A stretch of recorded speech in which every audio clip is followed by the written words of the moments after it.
హల్లెలూయా మహిమ కలుగును గాక. మరణాత వాక్యం చదువుకుందామంటే మత్తయి సువార్త 14వ అధ్యాయము. మత్తయి సువార్త 14వ అధ్యాయము 3-4 వచనాలు చదువుకుందాము. ఏదనగా నీవు నీ సోదరుడైన ఫిలిప్పు భార్యకు హేరోదియను ఉంచుకొనుట న్యాయం కాదని యోహాను చెప్పగా, హేరోదు ఆమె నిమిత్తము యోహానును పట్టుకొని బంధించి చెరసాలలో వేయించి ఉండను. చిన్న ప్రార్థన చేసుకున్నామండి. ప్రేమస్వరూపమైన మా ప్రియ పరలోక తండ్రి, నీ పరిశుద్ధ నామములో వందనములు, స్తుతులు, స్తోత్రములు దేవా. గతించిన కాలం అంతా, గతించిన మాసం అంతా మమ్మల్ని సజీవన లెక్కల చేత భద్రపరిచి మరొక స్త్రీల సరస్వరానికి మమ్మల్ని తోడుకొచ్చిన మా తండ్రి, నీకు లెక్కలైన స్తుతులు, స్తోత్రములు తండ్రి. పరిశుద్ధుడా, నీకు వచ్చినందుకు నీకు వందనం. ఇప్పటి వరకు పాడిన పాటలు సరిగ్గా వాక్య పఠనంలో మిమ్మల్ని కనపరచడం మాకు సహాయం చేస్తాం. మా స్తుతులన్నీ అందుకున్నాను, నేను స్తుతిస్తున్నాం నాయన. ఇప్పుడు నీ వాక్య గ్రంథంలో మరి యొక్క స్త్రీ పరిశుద్ధ గ్రంథంలో మీరు లిఖించిన అది హేరోదియా యొక్క తండ్రి నాన్న ప్రభా, అది గర్భలో సమస్యలు మేము తండ్రి అవబోధన ధ్యానించుకొచ్చుండగా బోధించుకొచ్చుండగా బోధకులైన మీరు ఇక్కడ దిగిరండి అయ్యా. మాట్లాడేవారు మీరే కాబట్టి పరిశుద్ధాత్మని మీరు నాలో ఉండి మనతో మాట్లాడండి. మాకు అనేక విషయం నేర్పించండి, మమ్మల్ని సర్చ్ చేయండి. ఈ వాక్యము బండను బదులు చేసి శుద్ధి వంటిది కాదా, తన కంసాలు అగ్ని వంటిది కాదా అని రాయించాం. కాబట్టి అటు రీతిగా ప్రభావ మేము దాన్ని ఏ విషయాలు దిద్దుకోవాలో, సరిదిద్దపడాలో వీటి వాక్య ధ్యానం ద్వారా అటు దిద్దుబాటు మాకు దయచేసి మీరు అక్కడ అతి సమీపం దిద్దుబాటున్న వారే సిద్ధపాటు కాబట్టి కలిగి ఉండగలరు. కాబట్టి అటు కృపాభాగ్యం మాకు అనుగ్రహించి మేఘమెక్కగల పరిశుద్ధ స్థితి నా పరలోకం చేరగల శృతి అనేది మా దైవం రాసిన నీతి కానీ శృతి మేము ఇది వాక్య ధ్యానం ద్వారా పొందుకోగల కృపాభాగ్యం దయచేసి మహిమ పొందుకోమని త్వరగా వేయించిన నా యేసు నామములో ప్రార్థన అడుగుచున్నాము తండ్రి, ఆమేన్. ప్రభు చంద్ర మనందరికీ దేవదేవుని మెండుగా కలుగుగాక, ఆమేన్. మరి పరిశుద్ధ గ్రంథంలో మరి మరొక స్త్రీ గురించి ఇక్కడ రాయబడి ఉన్నదండి. హేరోదియా, ఈమె కొత్త నిబంధన మరి సువార్తల్లో మరి సువార్తికుల మరి ద్వారా పరిశుద్ధాత్మ దేవుడు మరి గురించి మరి 3 సువార్తల్లో మత్తయి, మార్కు, మరి 2 సువార్తల్లో మరి ఉన్నట్లుగా లూకా సువార్తలో ఉన్నది. మరి సువార్తల ద్వారా మరి పరిశుద్ధాత్మ దేవుడు రాయించినట్లుగా మనం చూడగలము. మరి ఈమె గురించి మనం ఈరోజు నేర్చుకున్నాము. హేరోదియా మరి పరిశుద్ధ గ్రంథంలో మరి మంచి చెడు అన్ని దృష్టాంతాల గురించి రాయబడి ఉన్నారు. ఎందుకంటే మంచి ఉన్నది, ఎందుకంటే అలాంటి మంచి పనులు మనం కూడా అలవర్చుకోవడానికి, చెడు దృష్టాంతాలు కూడా రాయబడి ఉన్నాయి. ఎందుకంటే వాటి నుండి మనకు సరిదిద్దబడడానికి, గద్దించబడడానికి, హెచ్చరించబడడానికి పరిశుద్ధాత్మ దేవుడు రాయించినట్లుగా మనం గమనించగలము. మరి హేరోదియా అనే ఆమె ఎవరంటే రాణి గారు, ఒక రాజు యొక్క భార్య. ఇంకా అలాగే మరి నాకు చదువుకున్న మార్క్స్ 15-22 వచనాల్లో మరి జాన్ మార్క్ గారు తన సువార్తలో మరి విపులంగా వివరంగా మరి అనేక వచనాలు రాసినట్లుగా మనం చదువుకున్నామండి. మరి ఇక్కడ ఈమె ఎవరంటే ఫిలిప్పు అనే ఒక రాజు యొక్క భార్య. హేరోద్ ఫిలిప్ అనే మరి హేరోద్ అనేది వారు మరి ఒక రాజు యొక్క మరి పదవి పేరు కానీ లేకపోతే వారి పేరు ముందుగా వచ్చినట్టుగా మనం గమనించగలం. కాబట్టి హేరోద్ అనేవాడు ఒకటి కాదండి, చాలా మంది ఉన్నారు. హేరోద్ అంతపై అనేసి, హేరోద్ 2 అనేసి, హేరోద్ ది గ్రేట్ అనేసి చాలా మంది ఉన్నారు. హేరోద్ ఫిలిప్ అనే యొక్క ఆమె యొక్క భార్యగా హేరోదియను గమనించాలి. అలాగే హేరోద్ ద గ్రేట్ అంటే మరి ఆమె యొక్క గ్రాండ్ డాటర్ అంటే మనవరాలుగా కూడా గుర్తించాలి మనము. మరి ఇక్కడ చూసినప్పుడు మత్తయి సువార్తలో మరి 2 వచనాలు మనం చదువుకున్నాం కదా. ఈ 2 వచనాలు చూస్తే మరి సువార్తకుడైన మత్తయి గారు రాస్తున్నారు. ఇక్కడ 14వ అధ్యాయం స్టార్టింగ్ నుంచి చూసినప్పుడు, ఆ సమయంలో చతుర్థాధిపతి అయిన హేరోదు యేసును గురించిన సమాచారం విని, ఇతడు బాప్తిస్మం ఇచ్చి యోహాను, అతడు మృతుల్లో నుండి లేచి ఉన్నాడు, మరి అందువలనే అద్భుతములు అతని క్రియారూపములు అగుచున్నామని తన సేవకులతో చెప్పాను. అంటే అప్పటికే బాప్తిస్మం ఇచ్చి యోహాను తల కొట్టించబడ్డాడు, చంపవేయబడ్డాడు. కాబట్టి అతను మృతుల్లో లేచాడు. అతనే యేసు ప్రభు వారిగా ఇక్కడ మరి అద్భుతాలు చేస్తున్నారు. అందువల్లనే అద్భుతాలు అతని క్రియారూపములు అగుచున్నామని తన సేవకులతో చెప్పాను. అంటే మనం గమనించినప్పుడు బాప్తిస్మం ఇచ్చి యోహాను గారి జన్మం గురించి మనం లూకా సువార్త, జకర్యా ఎలిజబెత్ గారి మరి గురించి మనం క్రిస్మస్ కాలంలో ధ్యానించుకుంటాం కదండి. మరి అంటే పరిశుద్ధాత్మ పూర్ణుడుగా మరి ఆ బాప్తిస్మం ఇచ్చి యోహాను, స్త్రీలు కలిగిన వారు బాప్తిస్మం ఇచ్చి యోహాను కంటే గొప్పవారు లేరన్నట్టుగా దేవుడే సాక్ష్యం ఇచ్చినట్టు మనం చూడగలం. అలాంటి బాప్తిస్మం ఇచ్చి యోహాను గారు మరి తన జీవిత కాలంలో మరి అనేక అద్భుతాలు చేశారు. మా ప్రభు యొక్క మార్గమే సరళం చేశారు. అప్పటి వరకు సున్నతి మాత్రమే తెలిసిన ఇశ్రాయేలీయులకి అంటే యూదాజాతి వారికి బాప్తిస్మం అనేటువంటి నూతనమైన మరి క్రమాన్ని మరి పరిచయం చేసినట్లుగా ఇవన్నీ కూడా మరి మనం గమనించినప్పుడు పరిశుద్ధాత్మ దేవుడు మరి త్రియేక దేవుడు మరి బాప్తిస్మం ఇచ్చి యోహాను గారి ద్వారా ఆ నీటి బాప్తిస్మం కార్యక్రమం అనేది జరిగించినట్లుగా మనం చూడగలం కదా. పాత నిబంధనలో దేవుడు అబ్రహాం గారికి చెప్తారు, మీ ఇంటున్న వారు దాసితో కొనబడిన వారు అందరూ కూడా అందరూ ఏం చేయాలి, సున్నతి పొందాలని చెప్తారు. అదే రోజున ఇస్మాయేలుని తర్వాత అలాగే తన దాసులు అందరినీ కూడా సున్నతి ఒకే రోజున చేయిస్తారు. మరి ఎప్పుడైతే విధేయత చూపుతారో దేవుడు మరి మరి నెక్స్ట్ ఇయరే ఇస్సాకు కుమారుడుగా ఇచ్చినట్లుగా మనం చూడగలం కదా. దేవుడు మరి అబ్రహాం యొక్క విధేయత ఎరిగినవాడు, తన పిల్లలు కూడా తన నీతిని మరి నేర్పిస్తారని ఆదికాండంలో రాయబడి ఉంది కదండి. అది మరి పాత నిబంధన ధర్మశాస్త్రం. కానీ ఈ సున్నతిని మరి మించి మరి సున్నతి కాదు, కానీ నీట బాప్తిసం, నీటి మునిగి బాప్తిసం ద్వారా పాపములు కడిగి వేయబడతాయి, పాపములు క్షమాపణ దొరుకుతుందని బాప్తిసం యోహాను గారు పరిచయం చేసినట్లు ఇవన్నీ కూడా దేవుడు వెనకుండి మరి యోహాను గారి ద్వారా జరిగించారు. అలాగే అనేక అద్భుతాలు కూడా అతని ద్వారా జరిగించేవారు. మరి ఇక్కడ రాయబడలేదేమో పరిశుద్ధ గ్రంథంలో, కానీ ఇక్కడ ఈ హేరోదు చెప్తున్నాడు, రాజు చెప్తున్నాడు, అన్యుడు చెప్తున్నాడు ఏమంట అద్భుతంలో అతని అంత క్రియారూపంలో వచ్చినవి.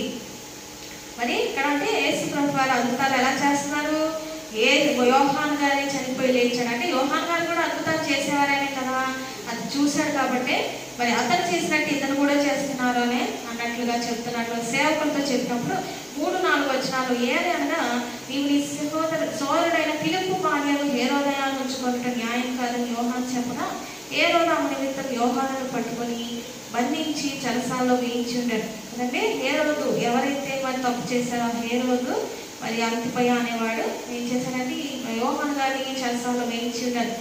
అతని తను చంపగోరని కానీ జనసమూహం ఇతని ప్రవక్త ఇచ్చినందుకు వారికి భయపడాడు. అయితే హేరోదు జన్మదినోత్సవం వచ్చినప్పుడు హేరోదు కుమార్తె సలోమి అంట, హేరోదు కుమార్తె పేరు సలోమి మరి మంచి నాట్యమాడి హేరోదును సంతోషపరిచినప్పుడు ఏమడిగినా ఇస్తానని ప్రమాణం చేశాడంట రాజు. అప్పుడు ఆమె తన తల్లి హేరోదియా ఏం చెప్తున్నాడు కూతురు సలోమికి, బాప్తిస్మం ఇచ్చి తలని ఇక్కడ పల్లెలో పెట్టి నాకు ఇప్పించమని అడిగాను అన్నట్లుగా రాజు దుఃఖపడ్డాడంట. కానీ మరి తనతో కూడా భోజనానికి వచ్చిన వారి నిమిత్తం ప్రమాణ నిమిత్తం ఏం చేశాడని తల కొట్టించాడంట. ఆ తల పల్లెలో పెట్టచ్చిన దాని సలోమికి ఇవ్వడము, ఆమె తన తల ఎదుగు దాన్ని తీసుకురావడం. ఇది తెలిసిన యోహాను శిష్యులు వచ్చి సౌముని ఎత్తుకుని పోయి పాట పెట్టేసి వచ్చి తెలియజేసి మరి తల ఎక్కడికి వెళ్ళింది చెప్పండి, హేరోదియా చేతికి వెళ్ళింది. మరి శిష్యులు అనే వాళ్ళు వచ్చి ఒక దేహం వండెం మాత్రం ఏం చేశారు, మరి తీసుకుని ఎత్తుకుని పోయి పాట పెట్టారు. యేసునందుకు వచ్చి విషయాన్ని తెలియజేస్తున్నట్టుగా మనం చూడగలం. యేసు ప్రభు వారికి మరి బాప్తిస్మం ఇచ్చే యోహానుకి ఎంత వయసు తేడా ఉంటుందండి, 6 నెలల వయసు మాత్రమే తేడా. ఎందుకంటే 6వ నెలలో గబ్రియెలు దేవదూత మరియమ్మ దగ్గరికి వచ్చి చెప్తుంది సువార్త, నీ బంధువురాలు వృద్ధురాలైన ఎలిజబెత్ ఇప్పటికే మరి 6వ నెల గర్భిణి కాబట్టి అని చెప్పినప్పుడు మరి చూసినప్పుడు 6 నెలలు తేడా మరి యేసు ప్రభు వారికి యోహాను గారికి మనం చూడగలమండి. అంటే ఎవరి వయసులోనే మరి ఇలాగా నీతి నిమిత్తం హింసించబడి చంపివేయబడ్డ మరి యోహాను గారికి మనం జ్ఞాపకం చేసుకోవాలి. మరి ఇక్కడ చూసినప్పుడు అలాగే మార్కు సువార్తలో కూడా మరి ఇక్కడ మత్తయి సువార్తలు మత్తయి ఏం రాశారు, ఫిలిప్పు భార్యను హేరోదియాను ఉంచుకున్నట్టు న్యాయం కాదని చెప్పారు. కానీ అక్కడ చూడండి మార్కు సువార్త 6:15లో మరి జాన్ మార్క్ గారు ఏం రాశారంటే ఇక్కడ చదవండి.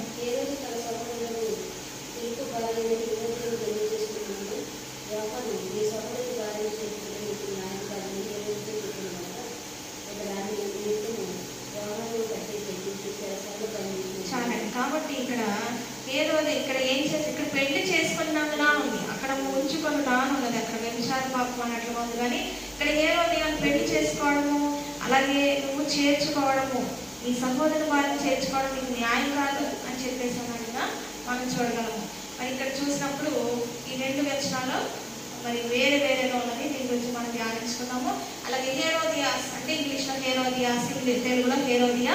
మరి గ్రీకు భాషలో దీని పేరు యొక్క అర్థం ఏంటంటే to monitor or to watch or watch over అన్నమాట, పర్యవేక్షించడం లేకపోతే చూడడం. అంటే హేరోదియా యొక్క మరి పరిస్థితి పేరు యొక్క అర్థం ఏంటంటే పర్యవేక్షించడం లేదా చూడడం హేరోదియా. మరి ఆమె తన జీవితంలో మరి తన పేరుని మరి సార్థకపరుచుకుందా అంటే లేదనే చెప్పాలి. పర్యవేక్షించలేకపోయింది, చూడలేకపోయింది. తన జీవితాన్ని ధర్మశాస్త్రము మరి చూడలేకపోయింది. మరి ఎందుకంటే ఆ కాలం ధర్మశాస్త్రం వారికి ఉన్నది, మరి కనీసము అది కూడా లేదు. ఎందుకంటే వీరు అన్యులు కాబట్టి వీరు మరి దేవునిలోనికి బైబిల్ గ్రంథం మనకి అర్థం లాంటిదంటే మన జీవితం చూసుకోవాలంటే మన ఆత్మీయ జీవితం ఎలా ఉందో చూడాలంటే ఏ అర్థం చూసుకోవాలి, పరిశుద్ధ గ్రంథం అర్థంలో చూసుకోవాలి. ఈమె అన్యురాలు కాబట్టి ఈమె అలా చూసుకోలేకపోయింది. చూడడము, పర్యవేక్షించడం, తన జీవితాన్ని తను పరిశీలించుకోలేదంట. పౌలు భక్తులు చెప్తారు, మనల్ని మనం విమర్శ చేసుకుంటే ఎదుటివారు మనల్ని విమర్శ చేయడానికి అవకాశం ఉండదంట. కాబట్టి మనం ఎలా ఉన్నామో మనం పరీక్షించుకోవాల్సిన వారమే ఉన్నాం అన్నమాట అండి. కాబట్టి ఇక్కడ ఈమె హేరోదు యొక్క భార్య.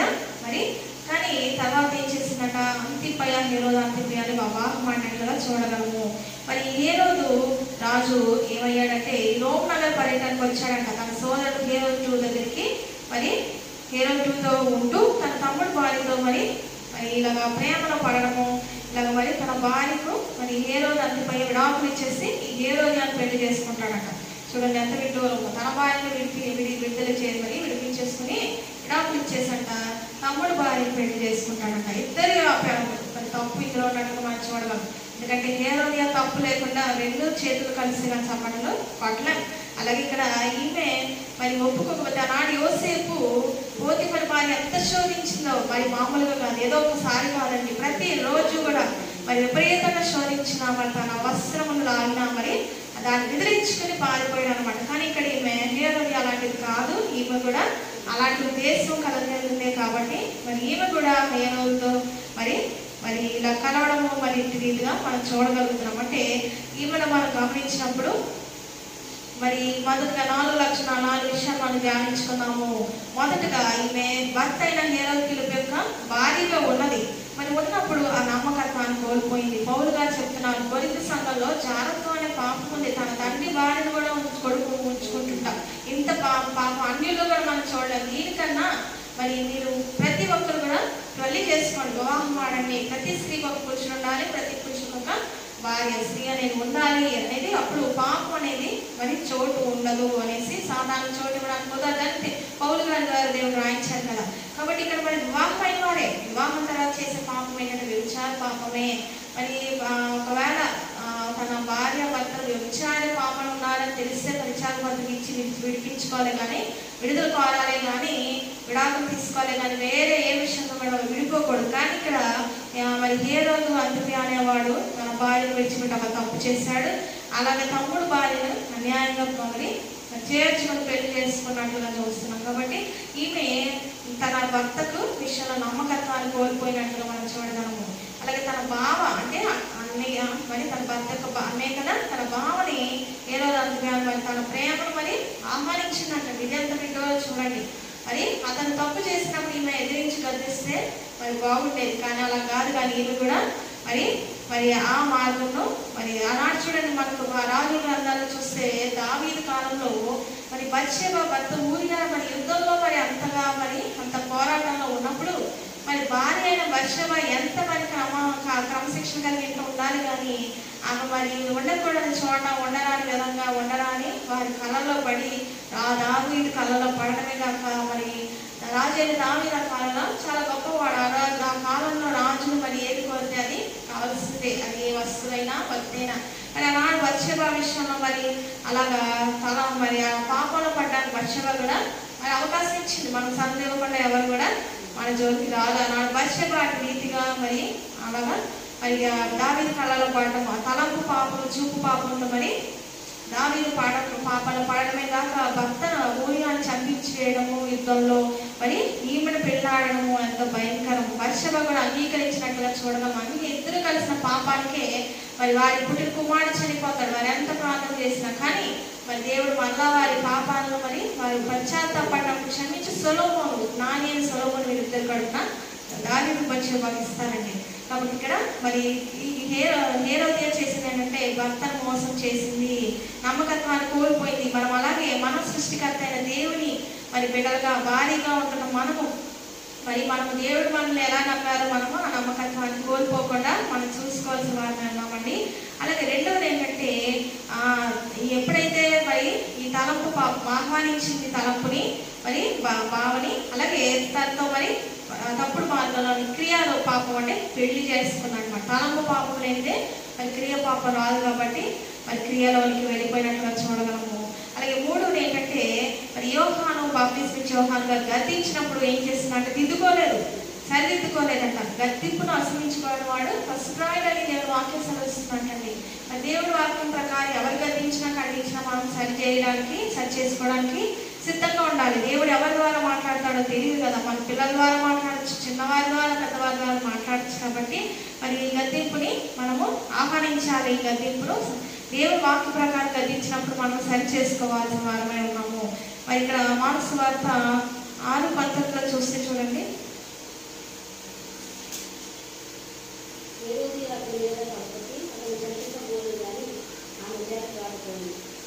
చాలండి. కాబట్టి చూసారా, హేరోది ఏం చేస్తుందంటే దిద్దుకోలేదు. చేయాల్సిన పని ఏంటి? దిద్దుబాటు క్రియ. కానీ పగబట్టి చంపింపకూరనట్టండి. మరి చాలా భయంకరము. మరి కయ్యేలు హేబేలు విషయంలో మరి తమ్ముడు హేబేలు మరి మంచిగా మరి చాలా జ్ఞానయుక్తంగా మరి దేవుడు ఎలాంటి కాని కోరుకుంటాడో, ఎలాంటి బలి అయితేనే దేవుడు పాపక్షమాపణ ఇస్తాడు, అప్పుడే దీవించబడతాము అనేటువంటిది తమ్ముడైన హేబేలు కలిగి ఉన్నాడు. కానీ మరి కయ్యేలు కలిగి లేడు. మరి అలాంటి సమయంలో తమ్ముడన్నా చూసి మరి మార్పు చెందాల్సిన కయ్యేలు మరి పొలంలో మరి తమ్ముడితో మాట్లాడుతూ అతని మీద పడి చంపి వేసినట్లుగా చూస్తున్నాం కదా. చూసారా, మరి అంటే నీతిని మరి ద్వేషించాడంట. మరి యెహోవాయందు భయభక్తులు కలిగి ఉండేటంట, చెడుతనాన్ని అసహించుకున్నట. కానీ ఇక్కడ భయం భక్తి లేదు కాబట్టి చెడుతనాన్ని అసహించుకోలేదు, కానీ నీతిని అసహించుకుని హేబేలుని చంపివేశాడు. ఇక్కడ కూడా మరి బాప్తిస్మిచ్చే యోహాను ఎంతో నీతిమంతుడని ఇందాక చదువుకున్నాం కదండి. తర్వాత 20 వచనాలు చూడండి. ఆమె చేత కాకపోయినా ఎందుకనగా యోహాను నీతిమంతుడు పరిశుద్ధుడు మనుషులని హేరోదు ఎరిగి అతనికి భయపడి అతన్ని కాపాడుచూ వచ్చాను. చూసారా, మరి ఈ లోకంలో కూడా నీతిగా జీవించే వారు చాలా మంది ఉంటారు. వారిని మరి వారి కీడు తలపెట్టకుండా మరి చాలా మంది భయం కలిగి ఉంటారు. అలాంటి వాడి రాజు హేరోదు అంతిపోయాడు. అయినప్పటికీ కూడా ఈ భార్య యెజబేలు వలె ఏం చేసిందంటే హేరోదియా ఆ పగబట్టింది, ఎలాగైనా సరే నా భర్తని మరి ప్రేరేపించాలని చెప్పేసి అలాగా మరి భర్తను కూడా అలాగా మార్చుకున్నట్లుగా చూడగా దిద్దుకోలేదట, కానీ పగబట్టినట్లుగా చూస్తున్నాము. అందుకే దైవజనులు రాశారు కదండి, కోపము, ద్వేషము, తప్పుడు భావము, కుట్రాలోచన, మరి శాపారోపణ, తిక్క, ఇటు సకల దుర్గులు 4 కూడా ముప్పే. కోపం ఎలాగలుగుతుందంటే ద్వేషంలోనికి, ద్వేషం వల్ల తప్పుడు భావము, కుట్రాలోచన, ఏదో ఒకటి ఆలోచన, మరి శాపారోపణ, తిక్క అలాగా అవుతుందంట. కాబట్టి కోపంలోనే మనం ఏం చేయాలంట? సరి చేసుకోవాలి. అటువంటి వారిగా మనం ఉండాలి. ఇక్కడ భర్తను కూడా పాపంలోనికి నడిపించినట్టుగా మనం చూడగలము. మరి ఏ రోజు భయపడే వ్యక్తి అయినప్పటికీ కూడా అతను ఏదో విధంగా మరి శోధించి మరి తన అనుకూలంగా నెరవేర్చుకున్నట్టండి. 4వది ఏంటంటే మత్తయి సువార్త 14:8 చూస్తే చూడండి.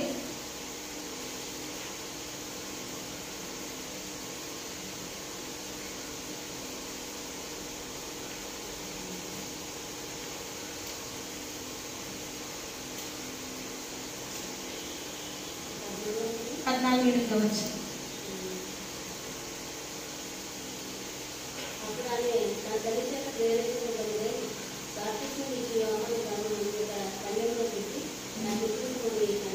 చూసారా, పగపట్టడంతో పాటు 4వది ఏం చేసిందంట? కీడు కోరుకున్నది కీడు గురించి మరి ఎలాగైనా సరే ఆ కూడా సాధించడానికి బాప్తిస్మిచ్చే తాళం ఇక్కడ కళ్ళంలో పెట్టిన విప్పించమని అడిగాను. మరి కూతుర్ని ఏం చేసిందంటే తప్పుడు మార్గంలో నడిపినట్టండి. మార్క్స్ వార్త 6:24 కూడా ఇక్కడ మార్కు గారు కూడా ఇలాగ రాస్తున్నారు. ఏం రాస్తున్నారంటే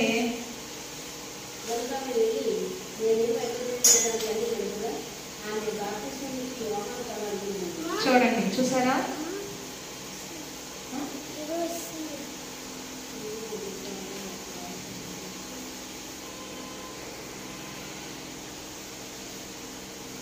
కాబట్టి బాప్తిస్మిచ్చు యోహాను తల అడగమని చెప్పిందంట తల్లి. చూసారా, అది ఏదైనా ఏమన్నా మనకి ఇష్టమైన ఎవరైనా ఏమైనా అడిగితే చెప్పండి, ఎవరైనా ఆహార పదార్థాలు మరి ఇష్టం అనుకోండి, వారు ఏం చేస్తారు? ఆహారం అడుగుతారు. వారికి వస్త్రములు కావాలంటే వస్త్రాలు అడుగుతారు. స్త్రీలకి ఏం కావాలి చెప్పండి? నాన్నలు కావాలి కదా, ఆభరణాలు కావాలి అలాంటివి అడుగుతారు. కానీ ఈమె హృదయం అంటే ఏం కలిగి ఉంది? ఆ బాప్తిస్మం ఇచ్చే యోహాను నన్ను మరి ఎంత మరి ధైర్యం అతనికి, నన్ను మరి ఎదిరిస్తాడా? నేను మహారాణిని, రాజు యొక్క భార్యను, ఫిలిప్పు గారి యొక్క భార్యను. ఇప్పుడు అతను విడిచిపెట్టి అంతకన్నా గొప్పైనా ఈ హేరోదు అంతిప యొక్క భార్యను అయిపోయాను. లేకపోతే అతను నాకు మరి శిరస్సు హేరోదు అంతిపయ్య, ఇక్కడ నాకు తిరుగులేదు, నన్ను ఎదిరించేవాడు ఉంటాడా అని చెప్పేసి మరి భయము భక్తి ఏ మాత్రం లేకుండా మంచి కోరుకోలేదు కానీ చెడు కోరుకున్నాండి. చూసారా, మరి దేవుడి వాక్యం ఏం చెప్తుంది? నీ ప్రవక్తలకు కీడు చేయవద్దు అని చెప్తుంది కదా. మరి మనకు తెలుసు ఆది కాలంలో మరి నోవహు ఓడ మరి జలప్రలయం తర్వాత మరి ఒక సమయంలో నోవహు మద్యపానం మరి ఏంటంటే భక్తుడే ఏమవుతాడంటే ఒకసారి మరి వస్త్రహీనుడిగా పడి ఉన్నప్పుడు ముగ్గురు కుమారుడు ఒక మాట వస్తాడు, హాము వెంటనే వచ్చి అది ఏం చేయాలి? అతను ఒక వస్త్రాన్ని కప్పాలి. బిడ్డలైన వారి తండ్రి దశమానం చూడకూడదని ఉంది కాబట్టి అలా వస్త్రం కప్పకుండా ఏం చేస్తాడు? వెళ్ళి వాళ్ళిద్దరు సహోదరులకు చెప్తాడంట.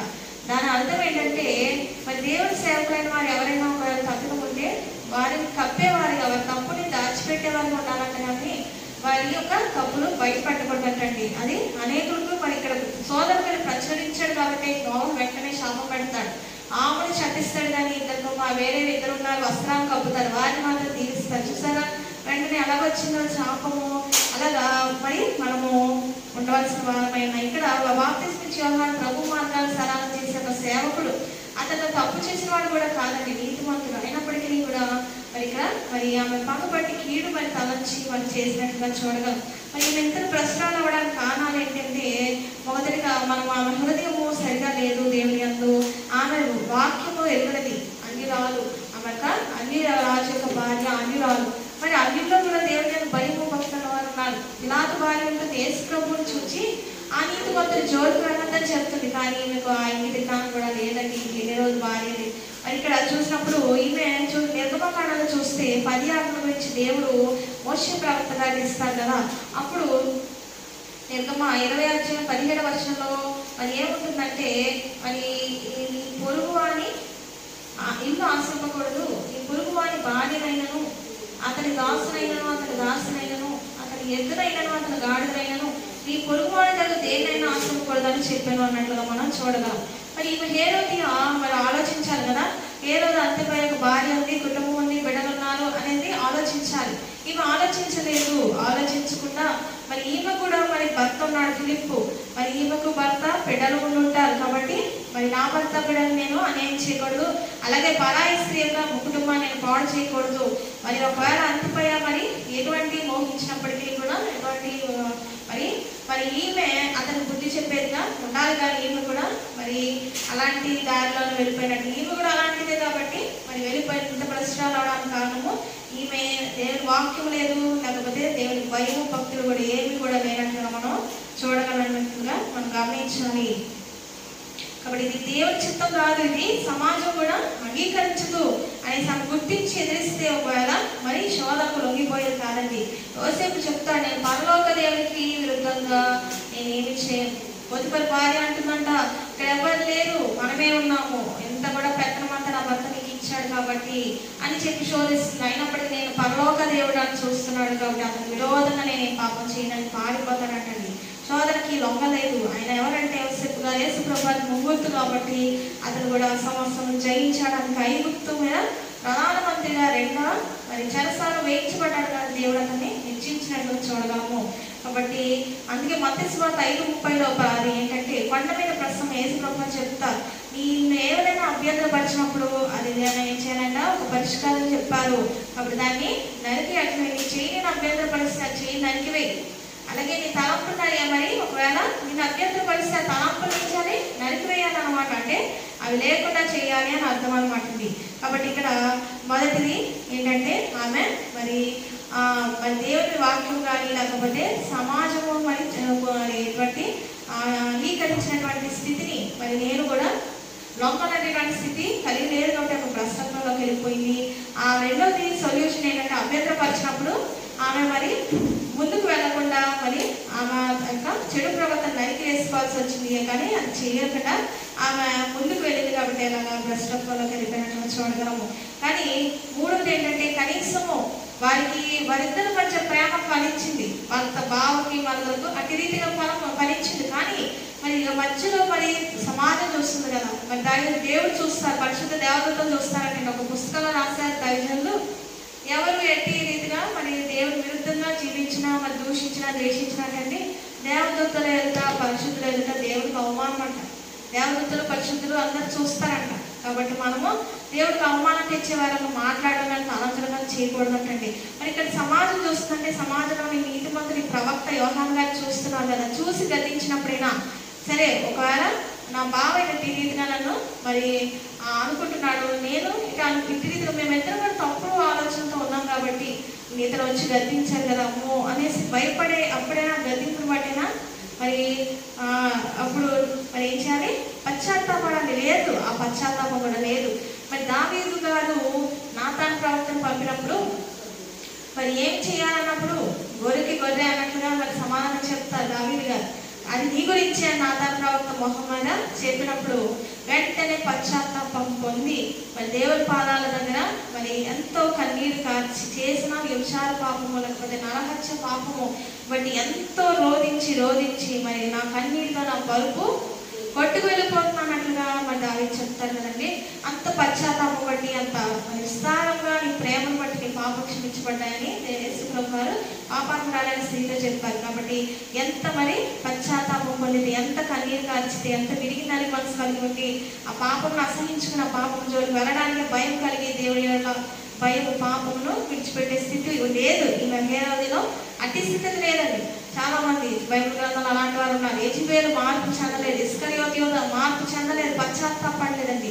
ఈమె కూడా అలాగే మార్పు చెందలేదు. కాబట్టి ఈమె ఆ పాపమును కొనసాగించి ఇంకను మరి భ్రష్టత్వంలోకి వెళ్ళి మరి వ్యభిచార పాపంలో నుండి నరహత్య పాపం. నిజంగా దావీదు భక్తుడు కూడా అదే చేశాడు. బత్షెబను కోరుకున్నాడు, భర్తని ఊరియాని మరి యుద్ధంలో మరి తీవ్రంగా ఉన్న చోట ముందు నిలవబెట్టించి అలా ఏంటంటే ఒక కుట్ర పని అతను చంపించి మరి అతన్ని పెళ్లి చేసుకుని అంత మరి బిడ్డలు కన్నట్లుగా మనం చూస్తున్నాం. ఈమె కూడా సేమ్ మరి అలాగే మరి చూసారా, మరి ఒక పాపం ఇంకొక పాపలో దించుదండి, ఒక చిన్న అబద్ధం ఇంకొక మరి అంక పాపంలో దించుదండి. అలాగా ఈమెను ఏమైందంటే ఇది ఒక రాంగ్ రిలేషన్షిప్ వల్ల ఏమైందంటే పగపట్టి దాన్ని నరహత్య చేసే విధంగా మరి ఒక నీతి మంత్ర రక్తం ఒలిగించే విధంగా చేసిన అంత భ్రష్టతలో దీపని చూసారండి.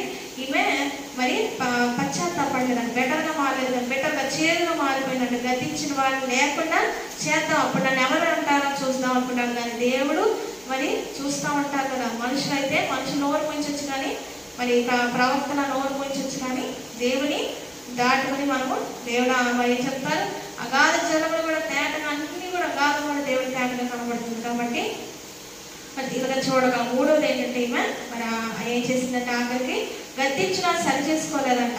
మరి కాబట్టి మనం ఏం చేయాలంటే దేవుడు మరి ఒకవేళ మనకి ఏదైనా సరే వాక్యాల విరుద్ధమైన రీతిగా తలంపు వచ్చినప్పుడు మనం అప్పుడే దాన్ని ఏం చేయాలంటే రెండవదిగా అభ్యంతరపరిచినప్పుడు అన్నట్టు నేను దేవుడు చెప్పారు ఆ తలంపును నరివేసుకోవాలి, తలంపులోనే తీసివేసుకుంటే అది క్రియారూపం దాల్చుకుంటుంది. అలాగే మూడవది మరి ఒకవేళ మనం ముందుకు వెళ్ళినప్పుడు ఎవరైనా గద్దిస్తారు, లేదు ఇలా చేయొద్దని దేవుడి సేవకులు కానీ పరిశుద్ధ గ్రంథాల ద్వారా దేవుడు కానీ మనకన్నా చిన్నవాళ్ళ ద్వారా ఎవరు చెప్పినా దేవుడు మరి దేవుడి వాక్య ప్రకారం చెప్తారు. అవునవును, ఎందుకు ఒకవేళ నేను ముందుకు వెళ్ళాను కానీ ముందుకు వెళ్ళకూడదని మనము అప్పుడు మనం సరి చేసుకుంటే దిద్దుకుంటే దీర్ఘాయుష్యం లేదు, దిద్దుకోకపోతే దీర్ఘకాల చింత. కాబట్టి మనం మరి ఏ వరుసలో ఉన్నామో మరి చూసుకోవాలి, పరీక్షించుకోవాలి. దేవుడి వాక్యాన్ని వ్యతిరేకమని తెలిసినప్పుడు దిద్దుకుంటున్నామా? మరి దిద్దుకున్న వారు కూడా పరిశుద్ధ గ్రంథంలో ఉన్నారు. ఎవరు చెప్పండి? తప్పే కుమారుడు చేసిన మంచి పని ఏంటంటే తండ్రి ఎందుకు వచ్చాడంటండి. ఆ పందులు తినే పొట్టుని ఆశించారు, తిన్నామా అని అనుకున్నప్పుడు యజమాని చూశాడంట, మరి అతను తరివేశాడంట. ఇప్పుడు తప్పు తెలుసుకుని తండ్రి దగ్గరికి వచ్చాడు. బిలాము ప్రవక్త గాడిద ద్వారా దేవుడు మాట్లాడినప్పుడు తప్పు దిద్దుకున్నాడంట. యాకోబు కూడా అయ్యో నా తండ్రిని నా అన్నను మోసగించానే అని అక్కడ మరి పెనుగేళ్ళు మరి అక్కడ మరి అర్ధరాత్రి వేళ దేవుడితో పెనుగులాడి నీవు నన్ను ఆశీర్వదించు, నేను మోసం చేసి అబద్ధం చెప్పి అనుకున్న ఆశీర్వాదము మరి ఉంటుందో పోతుందో అనే భయం, కానీ నీవు ఆశీర్వదిస్తే ఆ ఆశీర్వాదం పోదు అన్నప్పుడు దేవుడు అంటే యాకోబుని ఇష్టాలుగా దీవించి 12 కుమారులని 12 రాజులుగా చేశారండి. మహిమ కలుగుగా. హల్లెలూయా. 12 గోత్రకర్తలుగా మరి రాజులుగా పరలోకంలో మరి 12 సింహాసనాన్ని తన కుమారులకు ఇచ్చినట్లుగా మరి చూడగా అర్ధరాత్రి పెరుగులాడ ప్రార్థనలు బట్టి యాకోబును మరి అటు రీతిగా కుమారుని దీవించి వారిని యొక్క మరణాన్ని అప్పగించినారు. చూసారా మరి అతను చేసిన అబద్ధం మోసం బట్టి తన బిడ్డల మీద పాపం వస్తుందేమో అని. దావీదు పశ్చిమ పాపం బిడ్డల మీద రాలేదా? ఆదాము హవ్వల పాపం హేబెలు మీద రాలేదా? వచ్చింది, వారు మరణించారు. అలా రాకుండా యాకోబు మరి ఆ ప్రార్థన బట్టి, ప్రార్థన యుద్ధం పోరాటం బట్టి ఆ బిడ్డల మీద శాపం రాలే, మరణం రాలేదు. కానీ మరి పరలోకంలో 12 మంది మరి పెద్దలుగా ఎంత గొప్ప ఆధిక్యత దేవుడు ఇచ్చారు చూసారా. కాబట్టి ఇక్కడ యాకోబు దిద్దుకున్నాడు, దావీదు దిద్దుకున్నాడు కాబట్టి గొప్ప క్షమాపణ పొందుకుని తర్వాత దావీదు దేవుని హృదయానుసారుడిగా మారినట్లు మనం చూడగలం. 4గా చూస్తే ఈమె కీడు కోరుకున్నది. దేవుని సేవకులపై మరి పగబట్టే వారిగా అయిపోయినట్టుంది.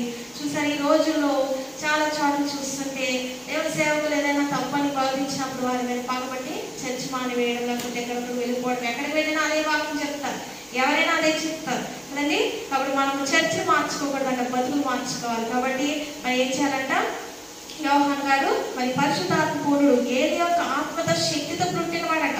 మరి ఏలియా గారు మరణించకుండా వెళ్ళిపోయారు కాబట్టి ఆయన ఆత్మీయ యోహాను గారు పుట్టారు. కాబట్టి ఏలియా గారు యోహాను బాప్తిస్మం ఇచ్చే యోహాను గారు అందుకే అదే రోషంతో మరి సేవ చేశారు.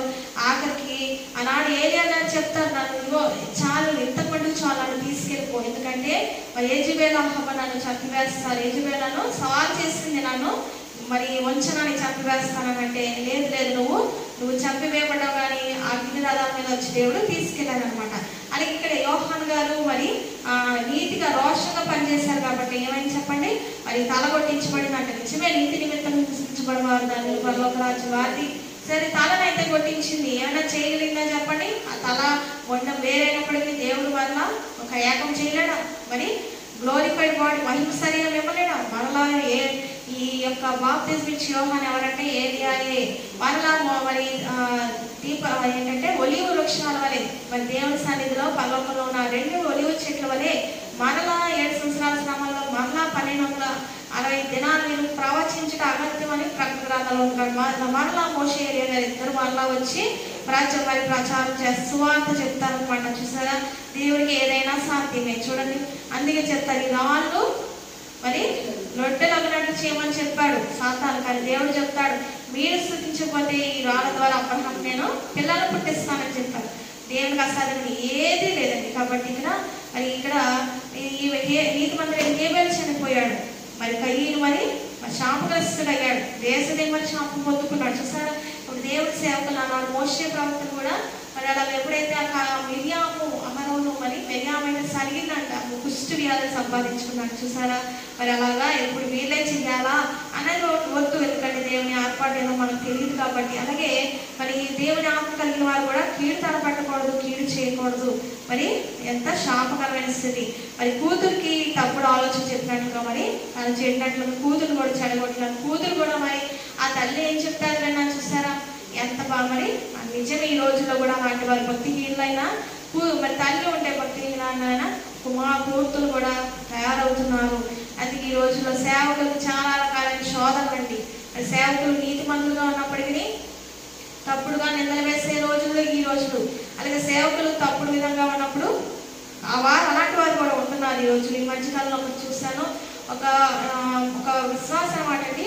వారి సేవకుడు కుటుంబంలో పని చేయడానికి వెళ్ళిందంట. చాలా చేదైన అనుభవం. ఈ మధ్యన ఒక ఛానల్ అప్లోడ్ చేశారు, శివశక్తి వద్దలో ఇంటర్వ్యూ చేస్తున్నారు అనమాట. శివశక్తి అంటేనే వారు అనిలు కదా, మరి ఇలాంటివి పట్టుకుని ఇంకా పాస్టర్ల మీద మరి బోధించడానికి మన పాస్టర్ నిజంగా తప్పు ఉందో లేదో మనకు తెలియదు, అది ఇంకా నడుస్తుందేమో కేసు నాకు తెలియదు. కానీ ఆమె ఏం చెప్పిందంటే, వారి ఇంట్లో నేను పని చేస్తాను, పరిచయం చేయడానికి వెళ్ళాను.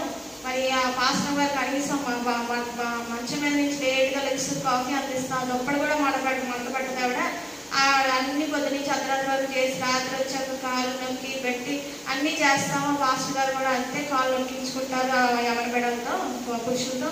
ఇలా చేశాను కానీ ఆ పాస్టర్ మంచివాడు కాదనమాట అని చెప్పింది. చాలా భయంకరం. అలాంటి సేవకులు అసలు ఎప్పుడు కూడా విశ్వాసంతో పని చేయించుకోవడం కూడా మంచి పని కాదండి.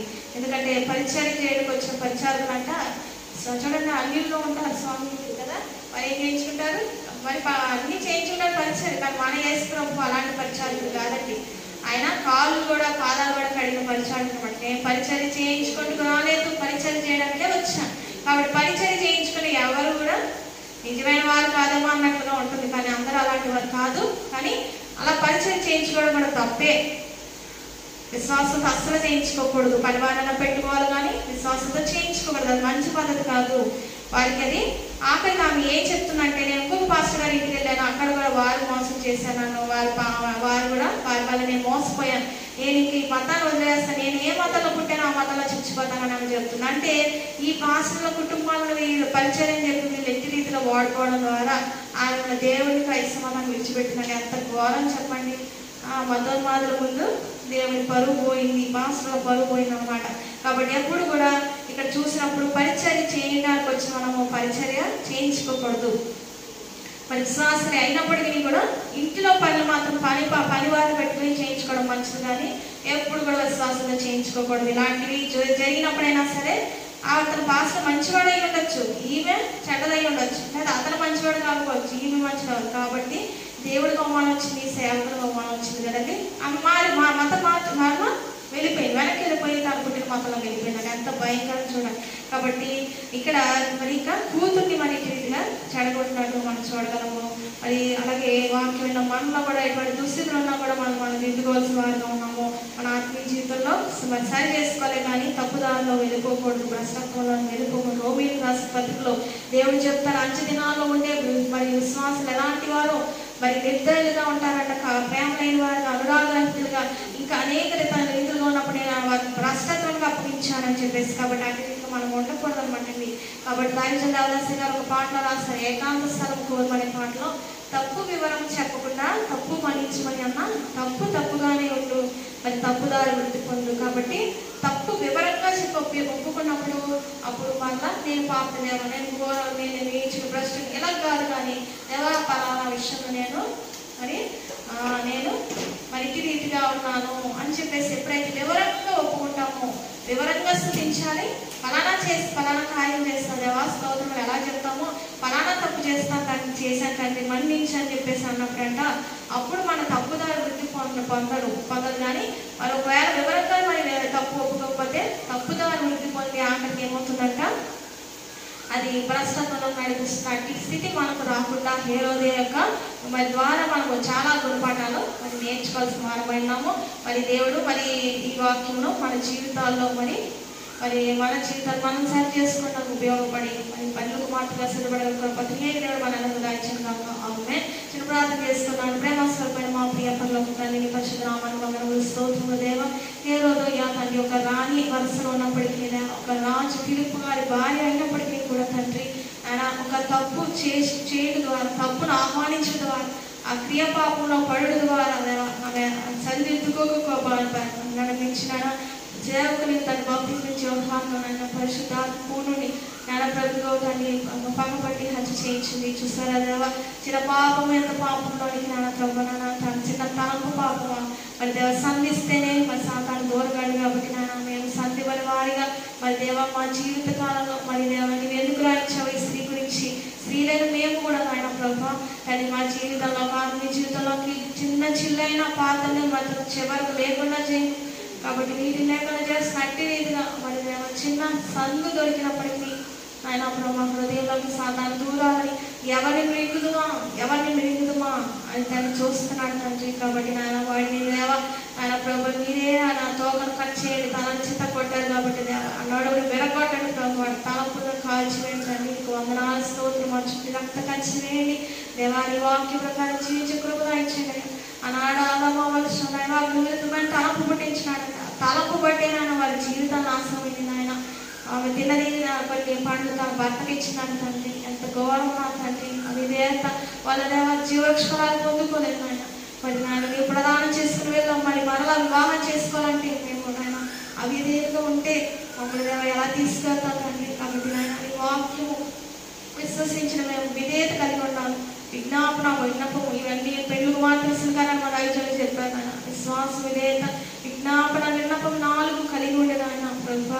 మేము నాయన తండ్రి నీకు ఇష్టమైన పెళ్ళికి మాత్రగా ఆయన నీ వెట్టి రీతిగా ఈ లోకంలో ప్రభు ఉన్నాము. ఏ రీతిగా దాన్ని పెళ్లి కుమారుడని మీరు తండ్రి కలిగి జీవించాలి.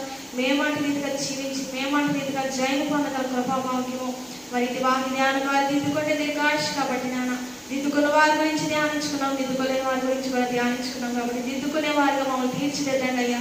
మరి పాపములు చేయకుండా ప్రయత్నములు చేయవలను, పడినను పడిగా లేము అని మాకు అన్ని ఎన్నో వచనాలు రాయించాను ఆయన. ఏసయ్యా నీకు వందనాలు. దైవజనము జ్ఞానం అనుభవించిన ఆ తండ్రి కాబట్టి నాయన అవన్నీ హత్తుకుని మేము లేవా నాయన మా హృదయంలో ఉంచుకుని నాయన తల్లి లోకంలో తండ్రి దుష్టుడు అగ్నిభంగానంలో ఆడుకు దేవా మేము విశ్వాసం కలిగిన వారిని, ధైర్యం కలిగిన వారిని, శక్తి బలము వల్ల కాదు ఆత్మ వల్లనే కాబట్టి నాయన ఎంచు దినాల్లో ఆత్మ కార్యం జరిగించినాను దేవా. మీరు మాలో దిగిరండి, మా మీద దిగిరండి అంటే అభిషేకంతో మమ్మల్ని నింపండి తండ్రి. ఏసయ్యా నీకు వందనాలు స్తోత్రం. ఆత్మ ఫలింప చేయండి దేవా తండ్రి. మా తండ్రి అనేక ఆత్మ బలములు దయచేసి సంఘ క్షేమాభివృద్ధి కొరకు వాడగల భాగ్యం, అనేక ఆత్మరక్షణ కొరకు రాజ్య వృద్ధి కొరకు ఆయన మమ్మల్ని పాత్రలుగా వాడుకోండి అయ్యా. ఆనాడు బాప్తిస్మ యోహానే దేవా కడుపు పెట్టుకున్న ఈవేళ వేళ మేము ఉండకనాయన ప్రభా. ఇంకా ఒకవేళ తండ్రి అతను చనిపోకపోతే ఇంకా పరిచయం చేసేవాడు కానీ నాయన అతని సమయం అంతవరకు ఏమో తండ్రి మాకు తెలియదు ప్రభా. నీ చిత్తాన్ని వ్యతిరేకంగా ఏ రోజు ప్రవర్తించింది మాకు తెలియదు కానీ దేవా మరి దేవా అటు రీతిగా సేవకుల తండ్రి నాన్న నీ సేవకులని ఎవ్వరి నాన్న ప్రభా మరి దేవా ఇగో దావీదు భక్తులు నాన్న దావీదు రాజు సౌలుని దేవా తండ్రి మీరు అప్పగించినప్పటికీ అభిషేకం పొందిన వారు కీడు చేయబడడానికి సౌలు విడిచిపెడతారు కాబట్టి దేవా ఒకవేళ మాకు తండ్రి అభిషేకించబడిన వారి విషయంలో మాకు ఎవరైనా తండ్రి వారిని తెలిసినప్పుడు మేము ఎవరికి ప్రచారం చేసే వారిగా కాక వారి తప్పులు కప్పే వారిగా ఉంచండి. ఆనాడు అలాగే నోవాహు వస్త్రంతో కప్పిన వారు దీవించబడ్డారు. అటుగా తండ్రి అటు రీతిగా దీవించబడే స్థితి అటు వారి తర్వాత పాప వారిని కప్పివేసే వారిని మమ్మల్ని ఉంచిన తండ్రి నీకు వందనాలు స్తోత్రం. వాక్యము మాలో నూనెతలో ఫలింపచేయండి అయ్యా. చెప్పడానికి దీవించిన ఆశ్రయించిన వాళ్ళని చూసేవారు ప్రతి ఒక్కరు నీ వాక్యం నాటని మంచి నేల పడి వ్యక్తంగా ఫలింప చేసి నేను ఆకలి వరకు సిద్ధం చేయమని ఆకలి మీద వెక్కించమని వరుడు వెళ్ళాలన్న ఏ సేపు నేను ప్రార్థన పరమ తండ్రి ఆమె మరణాత